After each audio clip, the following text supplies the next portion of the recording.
looked on Facebook and looked through your newsfeed and felt inadequate? Have you ever opened up your Facebook and saw a picture of somebody's bright, shiny moment or their perfect family photo and then felt like your life might just not be quite good enough? Have you ever been scrolling through your newsfeed or watching the news and what you saw made you feel more or less happy? We've all been there, and we've gone through those experiences where we let other things influence how we feel. We live in this world of social media and social comparison, where we're constantly looking to other people, we're looking to the media, and we're looking to the news, and we're comparing ourselves.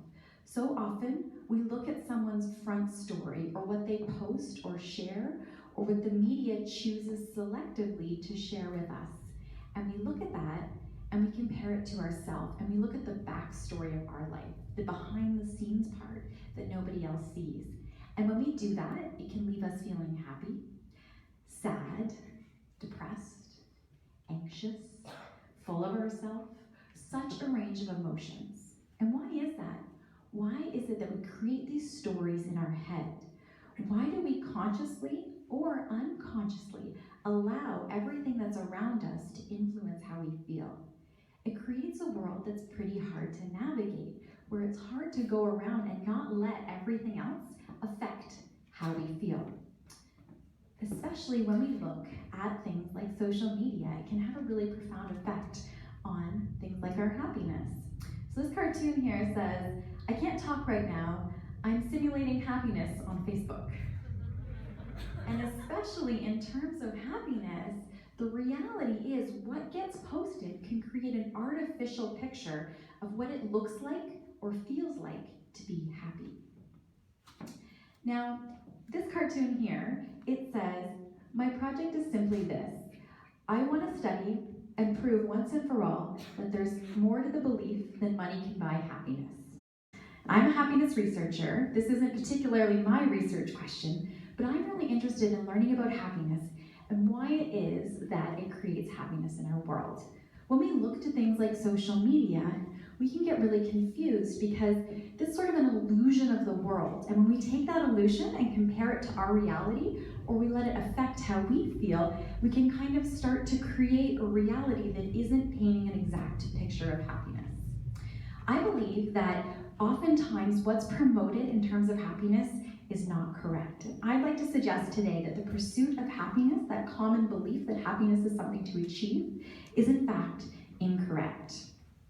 So if I can rewind a few years, back when I was studying my PhD dissertation, I was trying to decide on what topic to study, and I couldn't think of a better thing to study than that elusive unicorn that is happiness. When we look at what we do, what motivates so many of our behaviors, and what's at the core between so many things that we do, it is happiness. We want to feel happy, we want to look happy, we want to be happy, right?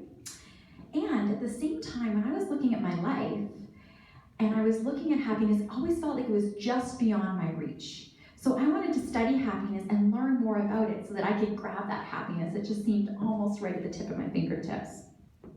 I began to look at the research, and I began to see things like happiness is pretty much the basic human pursuit. Everybody wants to be happy, and it almost looks like this hallmark thing that is a symbol of good psychological health if you're happy.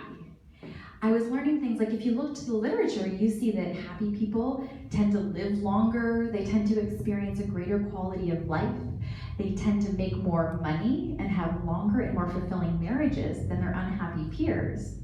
And it was really starting to get interesting, and I was like, okay, so this happiness thing, I think I want that. When you look at happiness, it began to appear to be a key ingredient in terms of well-being. And as I was learning that, it kind of made sense, and it was tempting to conclude that happiness is always good. And the more you achieve or aim for happiness, the better your life will be. I was surprised, however, to find out that that isn't necessarily the case. It turns out that there is an idea that there is a dark side of happiness.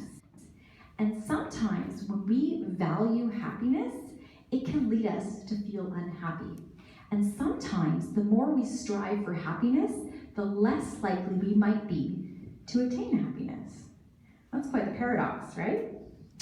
So it's interesting. So if you dig into the literature a little bit on this, we sometimes might think that happiness, the more your happiness goes up, the more your well-being goes up.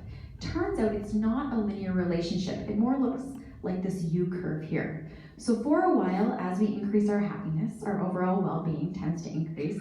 However, it hits a point. After that point, it starts to go down. And once it passes that line there, a certain threshold, it can actually have detrimental effects in terms of our happiness. There was a big review done in 2011, and what they found was that oftentimes striving for happiness, especially when you're narrow-minded and focusing really intently on happiness, it can have negative effects in your life. There was more research done looking at this idea because it's very perplexing, it's very counterintuitive. In this study, what happened is they brought research participants into a lab and they had them listen to music. Some of the participants, the control participants, so the blue on the graph here, they were told nothing. They were told, come on in, listen to some music, and tell us how you feel. Another group came in, the purple bar here, and they were told, we're gonna play some music for you, and we want you to feel happy. Try to feel happy for us. And so again, the participants came in and they assessed if they were feeling happy and if they were feeling sad. And at the end of the study, what you can see is the people that were told to feel happy felt less happy than the people that weren't told that at all. So the people that were really trying for happiness ended up not achieving it. Now, these studies, there's several other ones that sort of highlight the same idea. This cartoon here says, truth be told, is a clown, he's talking to his therapist. It says, truth be told, I'm not that happy. And for so many of us, it might be that when we try really hard or we strive for happiness, it might be counterproductive. We might actually be further away from happiness than we thought. Could be, perhaps, that when we strive for happiness, we might be aiming at the wrong target. There might be something going wrong. It might be like we're trying to run east to see the sunset. So before we go off and explore that sunset, there is one other key piece of information that I think is really worth discussing. And this is the idea of happiness and sadness. Now, growing up, I always thought that the goal was be happy and don't be sad. And whenever I felt sad, I thought, I really want to feel happy instead. I was surprised when I started digging into the research that it turns out that happiness and sadness aren't two ends of the same continuum. They're actually two different constructs. So it is possible to feel happy while feeling sad. And it's possible to feel sadness while at the same time you're experiencing the feeling of happiness. So to prove that, we had another research study here, and this one the same thing. They brought a bunch of participants into the lab. However, this time, instead of listening to music, they showed participants clips from movies. So in the control group, the first group there, participants came in and they watched pretty neutral movies. They were chosen to not really evoke a lot of emotion at all. So not happy feelings, just kind of neutral. The second group came in and they were shown clips from movies such as Life is Beautiful. They specifically picked clips that were intended to evoke emotions of happiness or sadness. And what we can see, that condition was called the bittersweet condition, so the one on the end there. In that condition, more people spent a lot of time in what are called mixed feelings. So what that means is they were experiencing happiness and sadness at the same time. And we can see this pattern and trend not only in research, we can also see it in Hollywood. So here's a picture of Harrison Ford, and he's going to illustrate this for us. So if you take a look at half of Harrison Ford's face there, he seems pretty happy. If you take a look at the other half of his face, kind of the opposite. So when we look at this picture of Harrison Ford, it's a living example of someone that's embodying this idea of mixed emotions. So if we understand the difference between happiness and sadness, that they're different things and we don't need one or the other, we can have both, and the fact that sometimes pursuing or chasing happiness might not let us be happy, and once we get to a certain point of happiness, it might actually have detrimental effects. So perhaps we're pursuing happiness might not be the question we want to ask. There might be something different that we can ask that might give us a better approach. I'd like to suggest that instead of taking the common approach, which is kind of this Christopher Columbus approach, I like to call it. So Christopher Columbus was an explorer, and he set out to find the new world. So he's very goal-oriented. He knew what he wanted. In terms of happiness, I would see this explorer approach as going out and finding happiness and getting it and seizing it and earning it and kind of really actively pursuing it. Instead of that approach, what if we looked at happiness a little bit different? What if we looked at happiness the way that Beethoven looked at composing music? I believe that the truth about happiness lies in that approach. And what I mean by that is when Beethoven set out to create his music, it wasn't just narrowly focused on one note. It looked at the entire musical number that he was creating. If we think about that in terms of happiness, and we look at the Zen proverb here, it says, it's the silence between the notes that make the music.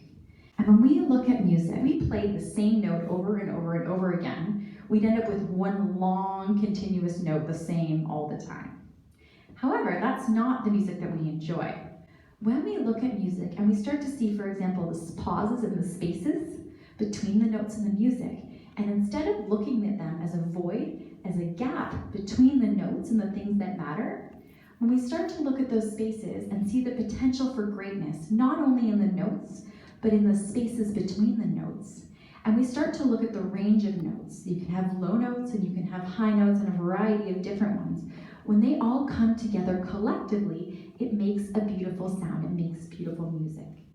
If we look at happiness from the same perspective, and we look at how we can be the composer of our happiness, it really changes the conversation. When we take that and we look at it from a different perspective, we might see happiness from a totally different lens. I don't believe that happiness all the time is the goal. I don't believe that we want to strive for that all the time. When I look at my life and I look at the moments of sadness, the heartbreak, the challenges, all of those have made me who I am today. And I feel so grateful for all of the experiences of my life because they also help me to appreciate those really happy moments. I think that when we look at that all together and we acknowledge that we have happy notes and sad notes and all of them, and they all come together to create this beautiful, beautiful music that is our life, it changes our perspective. It can also help us when we start to look to social media, to things like Facebook, or we watch the news, and we're looking on our screen, and we're not having a really good day, and we see someone that is, we can realize that, okay, that's the note that they're playing today, and I have a different one. It starts to take the pressure off of ourselves. It allows us to be more compassionate and kind to ourselves because we can acknowledge that throughout our life we're going to have different moments and they all come together in the end to create a beautiful song. So I'd like to invite all of you today to start to think about your life and happiness in a different way. To let go of the idea that happiness is something that you need to seek and to pursue. To embrace the fact that you're going to have a variety of notes and they're all going to come together. To allow and invite every single note, every single space, because all of them together will come together and create the beautiful human experience that is life. Thank you.